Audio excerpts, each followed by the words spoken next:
అన్యమతస్తులొస్తే డిక్లరేషన్లు ఇవ్వాలని బోర్డులు నిన్న తిరుమలలో పెట్టారని అన్నారు అంబటి రాంబాబు. జగన్ పర్యటన రద్దు అవగానే బోర్డులు తీసేశారని ఆరోపించారు. జగన్ పై కూటమి ప్రభుత్వం కుట్రతోనే ఇదంతా చేస్తోందన్నారు అంబటి రాంబాబు.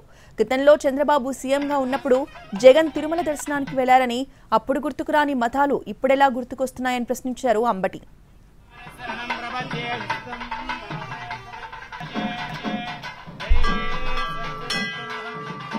మీద కొన్ని బోర్డులు పెట్టారు. ఏమని? అన్యమతస్తులు వస్తే డిక్లరేషన్ ఇవ్వాలి అని. నిన్న ఎందుకు పెట్టారు? మళ్ళీ నిన్న సాయంత్రం ఎందుకు తీసేశారు? జగన్మోహన్ రెడ్డి గారి కోసమే పెట్టారు కదా. అన్యమతస్తులు చాలా మంది వస్తారు, వాళ్ళందరూ డిక్లరేషన్ ఇవ్వాలని పెట్టాలి కదా. మళ్ళీ ఎందుకు తీశారు? జగన్మోహన్ రెడ్డి గారు రద్దు అయింది పర్యటన అనగానే తీశారా? పెట్టాలి కదా. ఇది కుట్ర. పోలీస్ వ్యవస్థ, భారతీయ జనతా పార్టీ, తెలుగుదేశం, చివరికి జనసేన అందరూ కలిసి జగన్మోహన్ రెడ్డి గారిని మానసికంగా ఇబ్బంది పెట్టేటటువంటి కార్యక్రమం.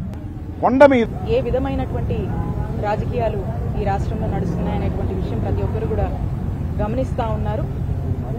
మరి 100 రోజుల్లో ఏ మాత్రము కూడా సరైనటువంటి పరిపాలన ఈ రాష్ట్ర ప్రజలకు ఇవ్వకుండా మరి కేవలం ప్రజలు దాన్ని చర్చించుకుంటారనేటువంటి అంశాన్ని డైవర్ట్ చేసేటువంటి ఒక అంశంగా అపవిత్రం అని చెప్పి ఈరోజు రకరకాల మాటలతో ప్రజల్లో లేనిపోనివి రకరకాల అభద్రతా భావాన్ని క్రియేట్ చేసేటువంటి ప్రయత్నిస్తున్నటువంటి కూటమి ప్రభుత్వాన్ని ప్రజలందరూ కూడా చూస్తున్నారు.